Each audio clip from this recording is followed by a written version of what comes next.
La plume ne sait pas ce qu'elle devra écrire. Le pinceau ignore ce qu'il devra peindre. De même, lorsque Dieu emploie une personne pour faire naître une œuvre dans l'Église, elle ne sait pas ce qu'elle devra faire. Elle n'est qu'un instrument. Et je crois que c'est ce qui m'est arrivé.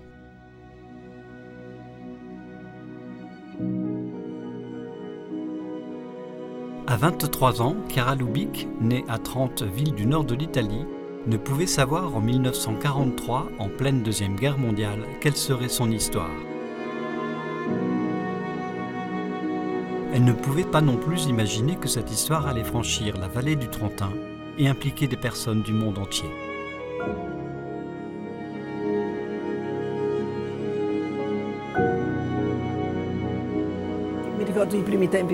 Je me souviens que les premiers temps du mouvement, nous nous sommes retrouvés un jour dans une cave. Ce n'était pas un abri habituel.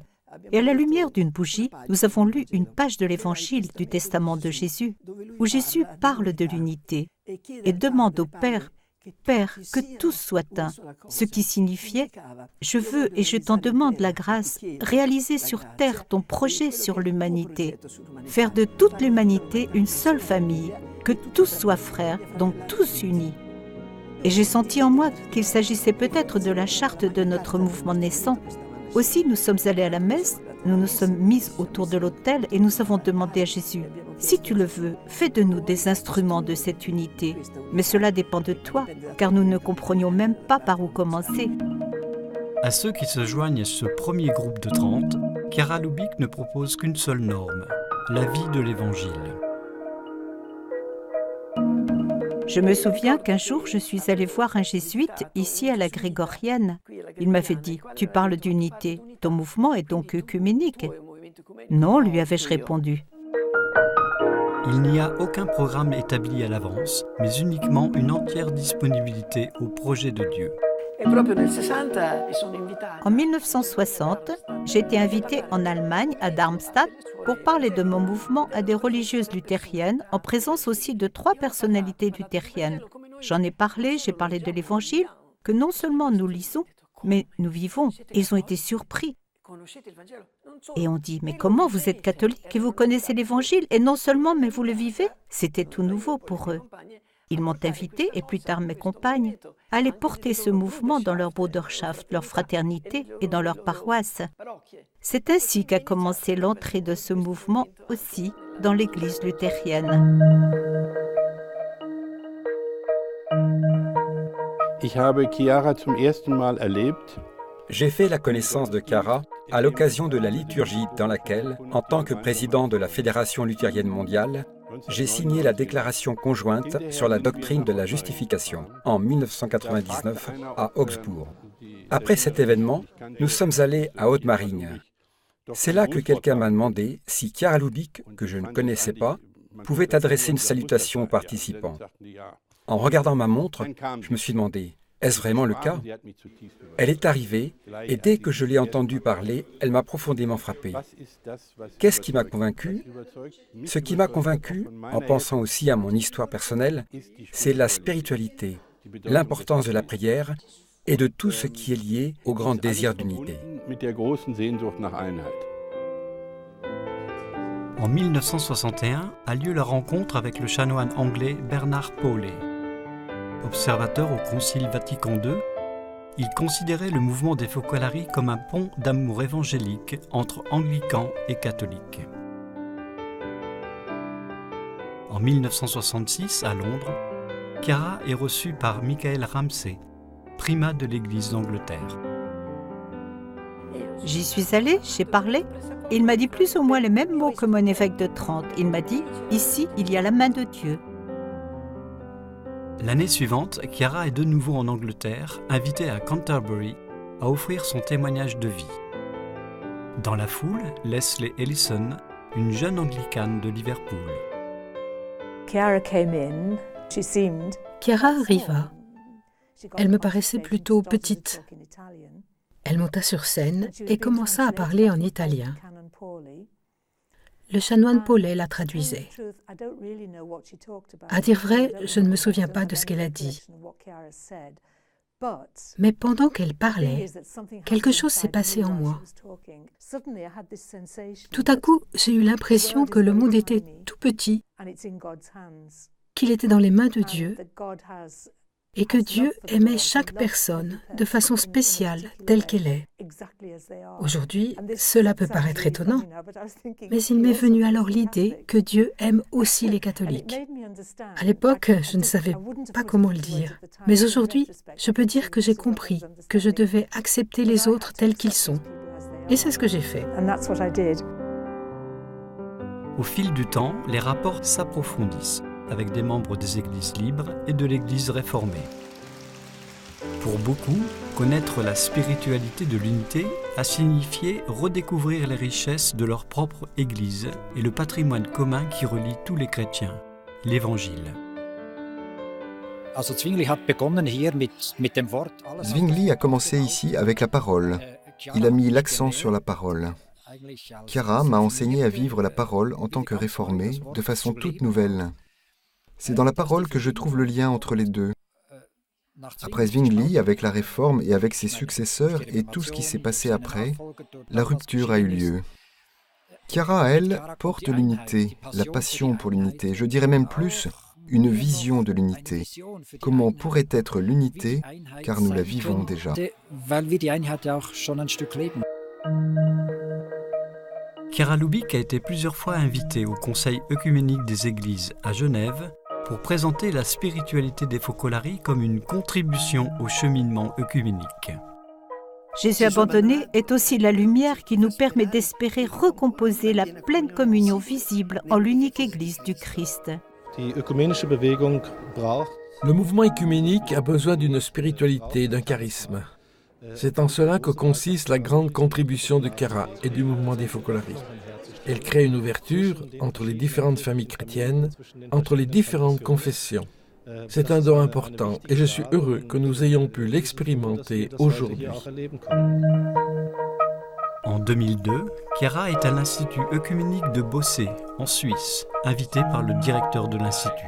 Mais sa fondatrice aussi, Madame Chiara Lubich, est avec nous. I took the initiative to invite Chiara to Bossé. J'avais invité Chiara à Bossé, car de nos jours, les étudiants ne se contentent pas de slogans, mais recherchent un œcuménisme de la vie. Et Chiara Lubich avait cette expérience de la spiritualité de l'unité. Elle n'était pas théologienne de profession, mais c'était une théologienne de la vie. Sa théologie était une spiritualité incarnée au quotidien. Sa vision demeure, même si Chiara n'est plus parmi nous. Nous venons ici comme pèlerins, pour prier pour Chiara et pour tous les Focolarini, mais aussi pour demander que l'esprit du mouvement continue, car le monde d'aujourd'hui en a grand besoin. Des membres des églises orientales orthodoxes partagent eux aussi ce désir ardent de l'unité. 1967. Chiara est reçue en audience par le patriarche œcuménique de Constantinople, Athénagoras. 25 autres rencontres suivront. Une syntonie profonde est née et elle continue avec ses successeurs. La visite, en 2015, du patriarche Bartolomé à Lopiano, cité pilote du mouvement des Focolari, est signe de l'amitié spirituelle sincère qui lie le patriarche œcuménique et les Focolari. À cette occasion, l'Institut universitaire Sophia lui confère le doctorat honoris causa en culture de l'unité. L'œcuménisme a besoin de nouveau d'avoir des ailes, d'acquérir un souffle nouveau. Et le charisme de l'unité est justement fait pour cela. Alors est née la proposition d'instituer à Sofia une chaire où catholiques et orthodoxes pourront étudier ensemble ce que signifie ce grand héritage pour lui donner un nouvel élan, et cela dans le contexte de l'œcuménisme aujourd'hui. Des évêques et des leaders de différentes églises, amis du mouvement des Focolari, se retrouvent périodiquement pour se soutenir dans leur cheminement et leur engagement œcuménique. Chaque Église a quelque chose à donner ou à dire aux autres.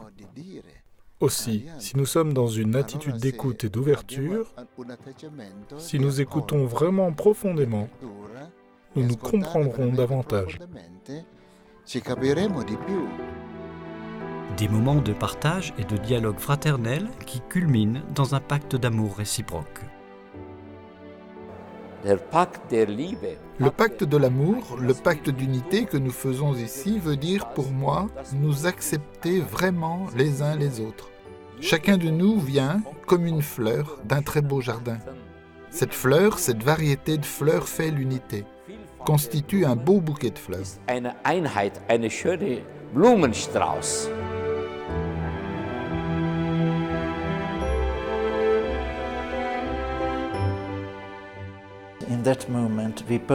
En ce moment, nous avons signé et nous nous sommes embrassés pour montrer que mon Église est leur Église.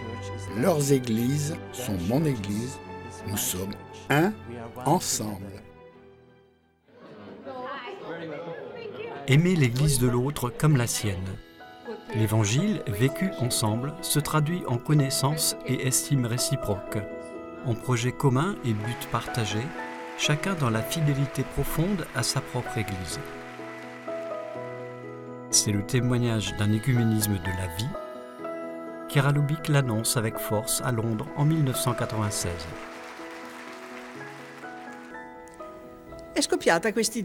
Cette idée a surgi. Dieu nous a donné une nouvelle sorte d'œcuménisme. Nous nous sommes rendus compte, surtout en venant ici, que notre dialogue est le dialogue de la vie, le dialogue d'un peuple catholique, anglican, luthérien, réformé, d'un peuple qui est déjà uni. C'est le peuple chrétien de l'an 2000. Le fait est que le Christ nous a unis et a fait de nous un seul peuple. Tel est notre œcuménisme. Nous rencontrerons des difficultés. Nous avons la vie, nous nous aimons les uns les autres. Aucune difficulté théologique ne peut freiner l'amour. Nous nous aidons à avancer, nous nous comprenons, nous nous aidons les uns les autres et nous mettons en commun nos biens, nous avançons. Un dialogue de la vie qui n'exclut pas d'autres formes de dialogue. Le dialogue théologique, celui de la prière, celui de la charité. Bien plus, il développe leur puissance et les soutient.